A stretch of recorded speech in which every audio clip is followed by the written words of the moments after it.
Sometimes the moment that changes your life doesn't knock, it just walks in and waits for you to notice. The room smelled faintly of heat and starch, the kind that lingered in old houses where control mattered more than comfort. Emily Carter stood near the long window, one hand resting on her 7-month belly, feeling the slow, steady movement inside her, grounding her, reminding her she was not alone, even when the house felt too quiet, too cold, too watchful. Margaret Whitmore's voice cut through the silence, sharp and precise, like every word had been measured in advance. "You need to understand something, Emily. This family has rules." Emily didn't answer right away. She had learned that silence was safer here, that every word could be turned, twisted, used against her. The marble floors beneath her feet reflected the afternoon light, stretching shadows across the room, shadows that seemed to move when no one else did. She shifted slightly, her back aching, her body heavier with each passing week, and yet somehow she felt smaller here, diminished under Margaret's gaze, like she was slowly disappearing inside a life that was never truly hers. "Daniel built everything you see." Margaret continued, stepping closer, her heels echoing softly, each step controlled, deliberate. "And you think you just walked in and earned a place in it?" Emily swallowed, her fingers tightening instinctively over her belly. The baby moved again, a gentle reminder of something pure, something untouched by the tension filling the air. "I never asked for anything," Emily said quietly, her voice steady but soft, the kind of calm that comes from holding too much inside for too long. Margaret smiled, but it wasn't warmth, it was something else, something colder. "That's exactly the problem," she said, and for a moment the room felt even smaller, like the walls had leaned in just a few inches closer. Emily's mind flickered back to the unanswered calls, the late nights, the way Daniel's voice had sounded distant even when he said everything was fine. Everything always sounded fine until it wasn't. She had told herself he was busy, that building an empire came with distance, with sacrifice, with silence. But standing here, now she wasn't so sure anymore. Something deeper felt off, something she couldn't quite name, yet Margaret moved past her now, toward the polished table, her fingers brushing the surface, as if inspecting it, as if everything in this house had to meet a standard, including the people in it. "You think carrying a child makes you important," she said without turning around. "But importance in this family is earned, not assumed." Emily's chest tightened, but she kept her voice even. "This child is Daniel's too." Margaret paused, then slowly turned, her expression unreadable for a brief second. Something almost like amusement flickered in her eyes. "Is it?" she said softly, and that single question landed heavier than anything else that had been said so far. Emily felt it in her chest, in her breath, in the quiet panic that began to rise before she could stop it. Footsteps echoed faintly from somewhere beyond the hallway, distant at first, then closer, measured, steady, the kind of sound that didn't belong to hesitation. Margaret's expression shifted just slightly, almost imperceptible, but enough. Emily noticed the change before she heard the door handle turn, before she saw him, before everything shifted. Daniel Whitmore had just walked in, and for a moment no one spoke, not Emily, not Margaret, not even the house itself. Because sometimes the truth doesn't arrive loudly, sometimes it stands there in silence, waiting to see who breaks first. Silence stretched across the room like a held breath as Daniel Whitmore stepped fully inside, his gaze moving from Emily to Margaret, and then lingering on the space between them, as if something invisible had just been revealed. "What is going on here?" he asked, his voice calm, controlled, but carrying a weight that made the air feel heavier. Emily felt her heartbeat quicken, not from fear this time, but from something sharper, uncertainty, because the way he stood there was not relief, it was observation. Margaret answered before Emily could speak, her tone smooth, almost rehearsed.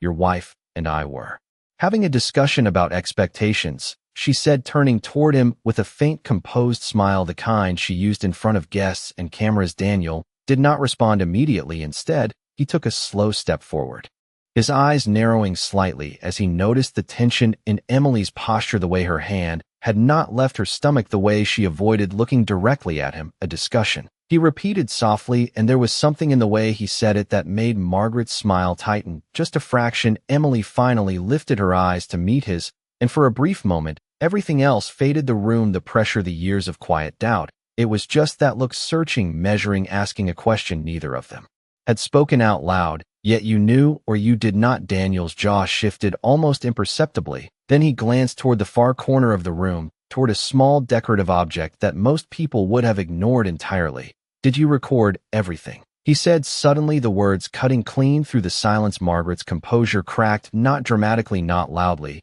but enough a flicker in her eyes, a pause too long. Emily felt it immediately, something underneath everything she had been told, something hidden just out of reach. Daniel took another step forward, now slower, more deliberate. Answer me, he added, still calm, still controlled, but no longer neutral. Margaret let out a small breath, almost a laugh, but without warmth. You always did enjoy your little games, Daniel, she said, though her voice carried a trace of something unfamiliar, tension. Daniel did not look at her now. His attention remained fixed on that corner of the room, and then, without another word, he reached into his pocket and pressed a single button on his phone. A soft click echoed faintly, and somewhere within the walls a light blinked, once red, steady, undeniable. Emily's breath caught. She had not known, she had not seen it before, but now it was impossible to ignore. Margaret's expression hardened, her posture straightening, as if preparing for something she could no longer control. You brought surveillance into your own home, she said, her voice low, sharp. This is what you have become. Daniel finally turned to face her fully, and for the first time there was no hesitation in his eyes, no distance, no ambiguity. No, he said quietly. This is what I have always been, you just never noticed. The words landed with a finality that seemed to shift the entire atmosphere of the room. Emily felt something inside her settle, not peace, not yet, but clarity, the kind that comes when uncertainty finally breaks apart into truth. Margaret opened her mouth to respond, but before she could, the distant sound of tires against gravel echoed from outside, followed by the faint rise of voices approaching fast. Official Daniel did not move. He did not look away from his mother, but Emily did. She turned slowly toward the window, her reflection staring back at her stronger than it had been before, and as the sound outside grew louder, she realized this moment was not an ending, it was the beginning of something none of them could stop anymore. The first knock did not sound like a warning, it sounded like a decision, firm, controlled, impossible to ignore, and with it came the low murmur of voices outside, the kind that carried authority without needing to raise itself. Emily's fingers tightened slightly against her belly as the sound echoed through the house, each second stretching longer than the last. Margaret did not move, her eyes locked on Daniel, as if refusing to acknowledge anything beyond him. You think bringing outsiders into this house will solve anything? She said, her voice steady again, but thinner now, less certain. Daniel did not answer right away. He slipped his phone back into his pocket, his posture relaxed, but deliberate, like someone who had already finished the hardest part long before this moment. It is not about solving anything, he said quietly. It is about showing what is already there. Another knock followed, louder this time, followed by a voice calling from the other side, identifying themselves. Clear. Official. Emily felt her breath catch again, not in fear, but in recognition. This was real, this was happening. Margaret finally turned her head toward the door, just slightly, as if calculating options that were no longer available. You would expose your own family, she said. Daniel's expression did not change. Family does not mean silence, he replied, the words simple but final. Emily watched them both, the distance between them more than physical now. It was history, expectation, control, everything that had built this moment, and everything that was about to break it. Open. The door handle turned, and a uniformed officer stepped inside, followed by another, their presence filling the space without aggression, but with certainty. Daniel nodded, once acknowledging them without hesitation. Mr. Whitmore, one of them said professionally. We received a call regarding a domestic situation. Daniel gestured slightly toward the room, toward the unseen details that were now recorded, stored, undeniable. Everything you need is already documented, he said. Margaret let out a short breath, almost a scoff, but there was no strength behind it now. This is absurd, she said, though her voice no longer commanded the room the way it had before. Emily noticed that difference more than anything, the shift in power, not loud, not dramatic, just undeniable. One of the officers glanced briefly toward Emily, his expression softening just enough to register concern.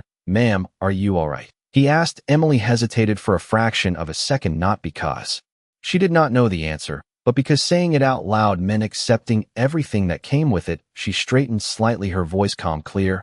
I am now, she said, and the words settled into the room like a quiet declaration. Margaret looked at her, then really looked at her for the first time, not as someone to control, not as a problem to manage, but as someone who had stepped outside of that reach, and for a brief second something like disbelief crossed her face. Daniel remained where he was, Watching, not interfering, not stepping forward to claim anything, and that absence spoke louder than any action. Emily turned her gaze toward him again, searching for something, apology, explanation, anything. But what she found instead was something else, acceptance, not of what had happened, but of what it would cost him.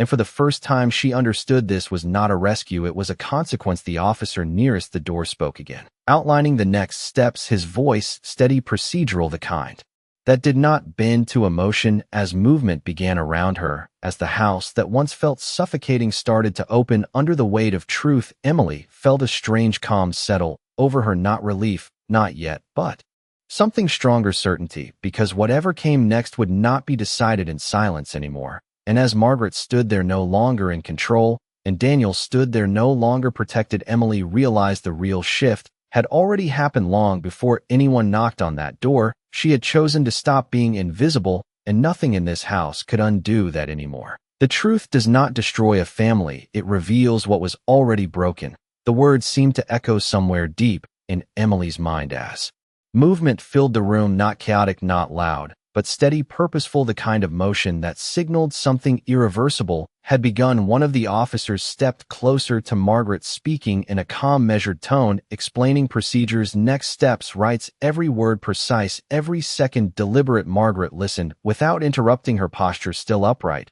but no longer commanding, no longer untouchable. Emily noticed the subtle shift in her shoulders, the way tension replaced certainty. Daniel remained silent a few feet away, his presence no longer dominant, but anchored, like he had stepped out of control and into consequence and chose to stay there. Emily exhaled slowly, her hand still resting on her belly, the movement inside her gentle, constant, grounding her in a reality that was finally hers to define. The officer turned slightly toward her again. "We may need a brief statement from you when you are ready," he said respectfully. Emily nodded once, not rushed, not pressured, just acknowledging that her voice now mattered in a way it had not before. Margaret let out a quiet breath, almost a laugh, but hollow this time. "You think this ends here?" she said, her eyes moving between Daniel and Emily. "Do you really believe a moment like this changes anything?"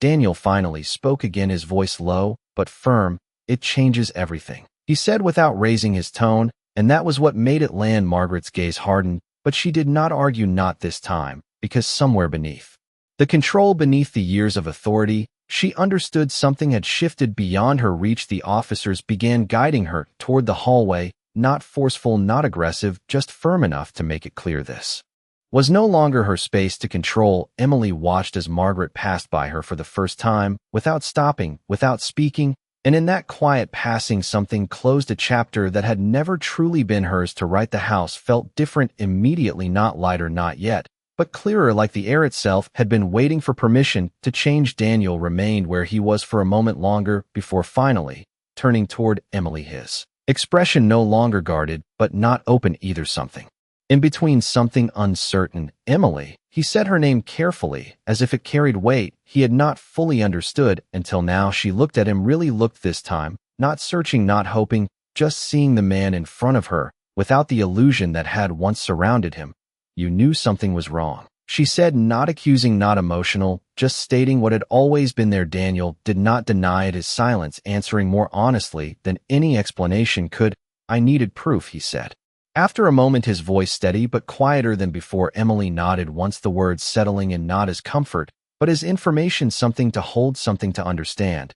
"And now you have it," she replied. Daniel took a slow breath, as if preparing to say something more, but Emily gently shook her head, not rejecting him, not pushing him away, just setting a boundary that had never existed before. "Not now," she said softly, the distance between them still present, still necessary. Outside, the voices had quieted, the movement fading into the background as the reality of what had just happened settled into something permanent. Emily turned toward the window again, her reflection meeting her gaze, stronger, steadier, no longer searching for permission.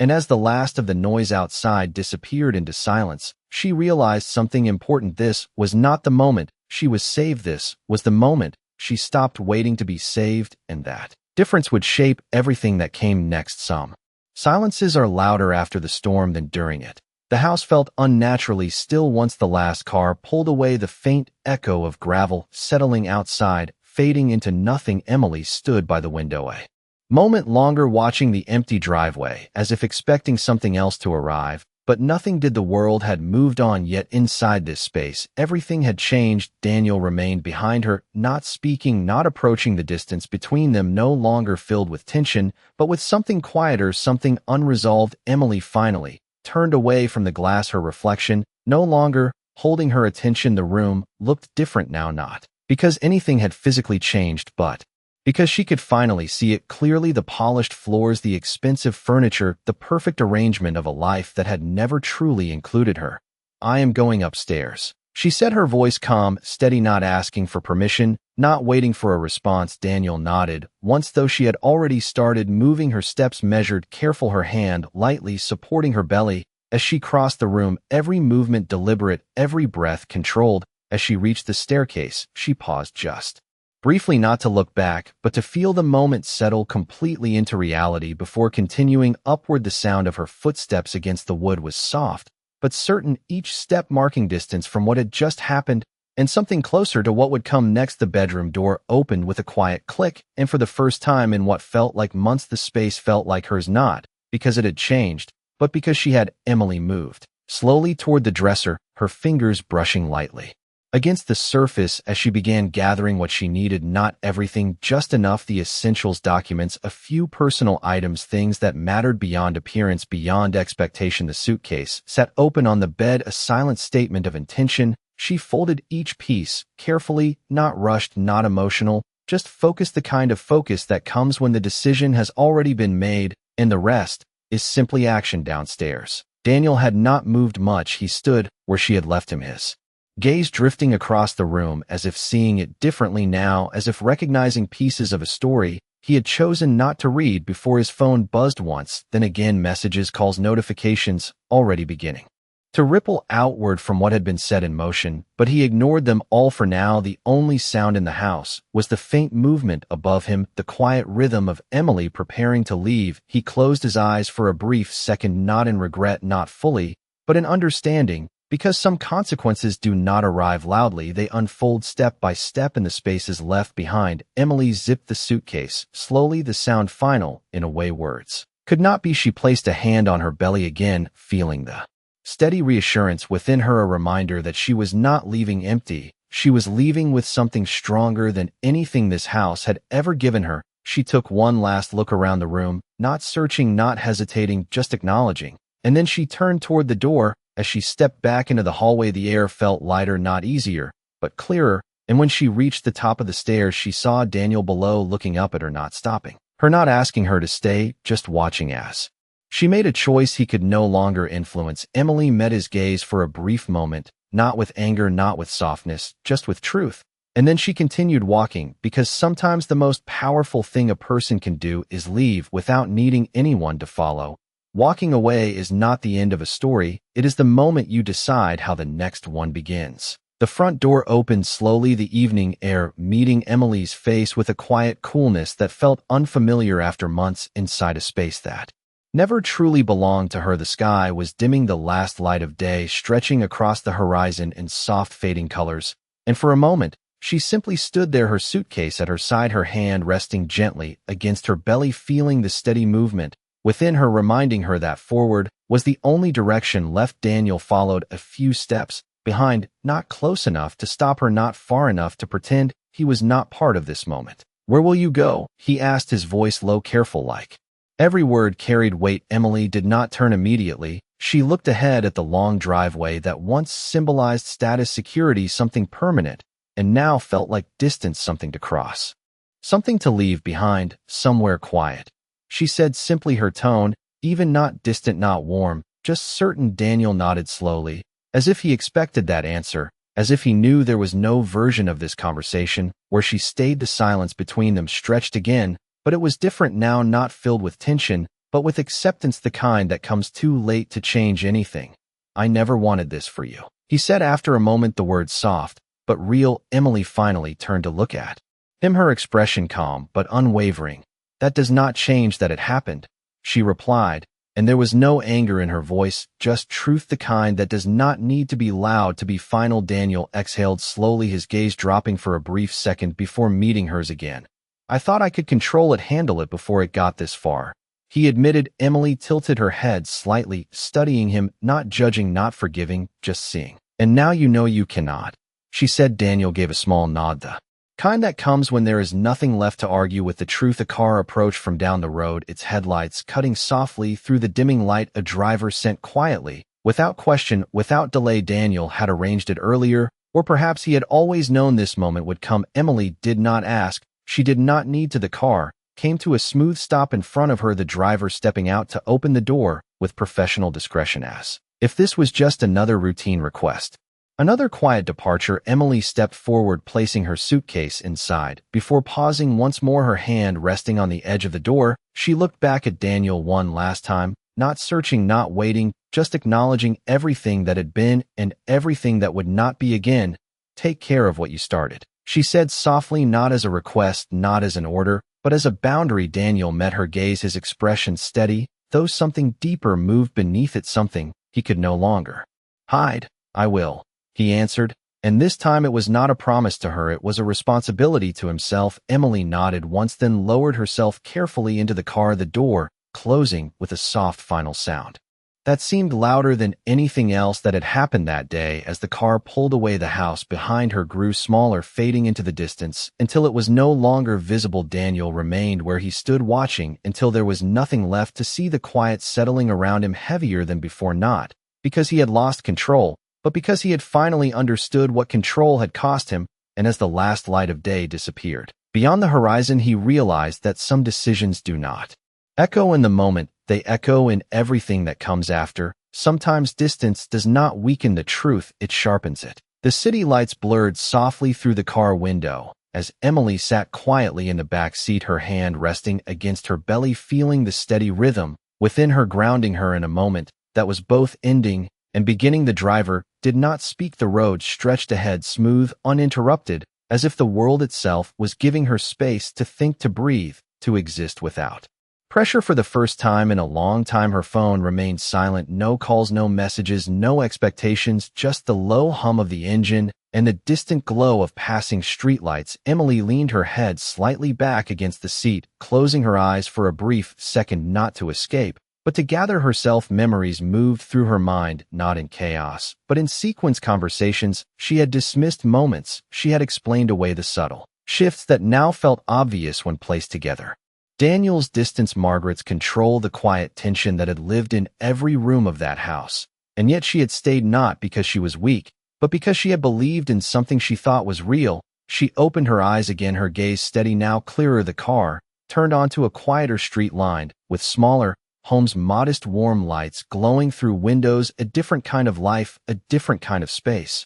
We are almost there, the driver said, gently breaking the silence. Emily nodded softly, her voice calm when she responded, thank you. The car slowed to a stop in front of a simple but welcoming house, the porch light casting a soft glow across the walkway. Emily stepped out carefully, the night air cooler here, calmer, as if even the world moved at a different pace. She reached for her suitcase, but paused for a moment, looking up at the house, not with hesitation, but with awareness. This was not where her story ended. This was where it reset. The door opened before she could knock, revealing a woman in her early 40s, warm eyes, steady presence, someone Emily trusted without question. Emily, the woman said softly, stepping forward without hesitation, pulling her into a gentle, careful embrace.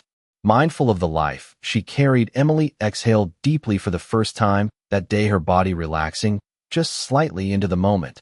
I am here, she whispered, more to herself than anyone else inside. The house felt different immediately, not grand, not perfect, but real, the kind of space where nothing needed to be proven. The woman guided her inside, taking the suitcase without asking, placing it near the stairs. You are safe here, she said simply, and Emily believed her, not because of the words, but because of the way they were spoken, without condition, without expectation. Emily moved slowly into the living room, lowering herself onto the couch, her hand once again resting on her belly. The baby moved gently, a quiet reassurance, a reminder that she was not alone and had never truly been alone, even when it felt that way. Across the city, Daniel stood in the same place. He had been watching the empty driveway long after the car had disappeared, his phone now filled with messages, calls, alerts, the world beginning to react to what had been set in motion, but none of it mattered in that moment. because for the first time he understood that influence did not equal connection and power did not guarantee presence.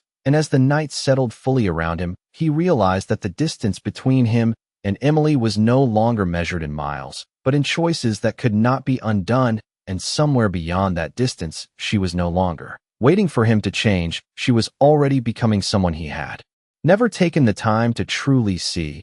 Power does not disappear overnight, it fades when people stop believing in it.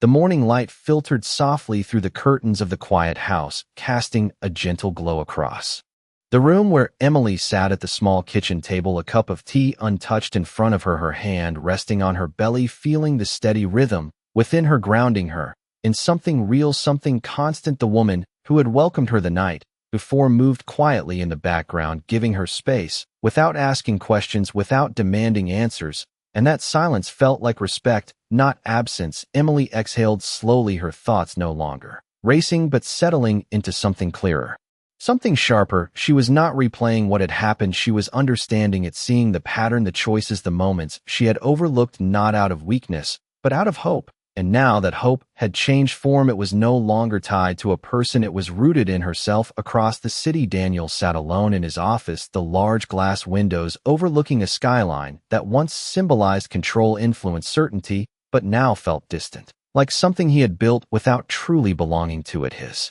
desk was filled with reports, notifications, legal updates, messages from advisors, each one urgent, each one demanding attention. But he ignored them all for a moment, leaning back in his chair, his gaze unfocused. The silence in the room, heavier than any boardroom negotiation he had ever faced, because this was not a problem to solve, this was a reality to accept. His phone buzzed again. This time, he glanced at it briefly, a message from his legal team outlining the implications of the situation, the exposure, the potential consequences, the ripple effect already moving through his world. But instead of reacting immediately, he placed the phone down slowly, his mind not on damage control, but on something else, something quieter, the realization that for the first time control was not the answer. Back at the house, Emily stood near the window looking out at a small garden, the morning air fresh, calm, the kind of environment that allowed thoughts to settle without pressure. She reached for her phone, hesitating only briefly before turning it on. The screen lit up with missed calls, messages, notifications, all from Daniel.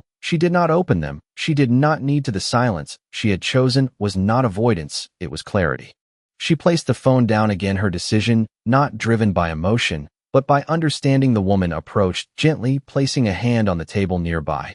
"You do not have to decide everything today," she said softly. Emily nodded, appreciating the simplicity of that truth, because for so long every decision had felt urgent, forced, shaped by expectations that were not her own. Now time felt different, not rushed, not demanding, just available. Later that afternoon, a quiet knock sounded at the door. Emily looked up, her expression calm but alert. The woman moved to answer it, revealing a man in a suit, composed, professional, holding a folder with both hands. "I was asked to deliver this personally," he said respectfully. Emily stepped forward, taking the folder, slowly recognizing the name on the envelope, Daniel Whitmore. She did not open it immediately. Instead, she held it for a moment, feeling its weight, not physical, but symbolic, because whatever was inside was not just information, it was a choice, a response, a continuation. She met the man's gaze briefly. "Thank you," she said before closing the door. The house returned to silence. Once more, Emily sat back down, placing the folder in front of her, her hand resting lightly on top of it, as if grounding herself before what came next. Outside, the world continued moving, unaware, unchanged, but inside that quiet space something important was about to shift, not because of what was written on those pages, but because of who she had become before reading them. In the end, the truth does not ask for permission, it simply waits for you to be ready to face it. Emily sat quietly at the table, the envelope still beneath her hand, the room around her calm, steady, untouched by the weight of what she was about to open. Her fingers moved slowly, lifting the flap with deliberate care, not hesitation, but intention. The paper inside slid out smoothly, a set of documents neatly arranged, each page precise, structured, controlled, just like the man who had sent them. Her eyes scanned the first lines, legal language, clear, direct, outlining transfers, protections, provisions, everything calculated, everything prepared long before this moment, a trust in her name, security for the child, financial Independence clauses that ensured no one could interfere, no one could take what was now hers. Emily exhaled softly, not surprised, not relieved, just aware, because this was not generosity, this was correction. Daniel had not sent this to win her back, he had sent it because he understood what had been broken could not be repaired with words alone. Across the city, Daniel stood once again by the same window, his reflection faint against the glass, the skyline stretching endlessly beyond him, but his focus was not on the view, it was on the absence, the silence that followed Emily's departure. His phone remained untouched on the desk behind him, the world still waiting for his response. But for once he let it wait, because control had already taken too much from him, and he would not let it define this moment. As well, he closed his eyes briefly, recalling her final words, not loud, not emotional, just clear, take care of what you started, and for the first time he understood that those words were not about her. They were about him, about the man he had been, and the one he would have to become. Emily turned to the final page, her gaze steady as she read the last line, a simple statement, no conditions, no expectations, just a signature, Daniel Whitmore. She placed the documents back on the table, her hand resting lightly on them for a moment before sliding them aside. The decision was already made, not because of what was written, but because of who she had become. She stood slowly, moving toward the window. The garden outside, bright under the midday sun, life, continuing, growth happening. Without permission, without delay, she placed a hand on her belly, feeling the quiet movement within her, a reminder that the future was not something to fear, it was something to build. The woman who had welcomed her stepped into the room, pausing when she saw Emily standing there, calm, grounded, different. Are you all right? She asked gently. Emily turned toward her, a small, quiet smile, forming, not forced, not uncertain, just real. I am, she said, and this time it was not about the moment, it was about everything that came after. Back in the city, Daniel finally reached for his phone, not to control, not to react, but to begin the work he had avoided for too long. The calls, he would make the changes, he would enforce the consequences, he would accept, not because he had to, but because he chose to. And as the day moved forward, in two different places, two different lives began to take shape, one built on distance, clarity, and strength, the other on responsibility, reflection, and change. And though their paths had once been the same, they now moved in different directions, not out of anger, not out of loss, but out of truth, because some people do not stay to fix what is broken, they leave so it can no longer break them. And in that quiet, undeniable shift, Emily did not just walk away from a life, she walked into one that finally belonged to her.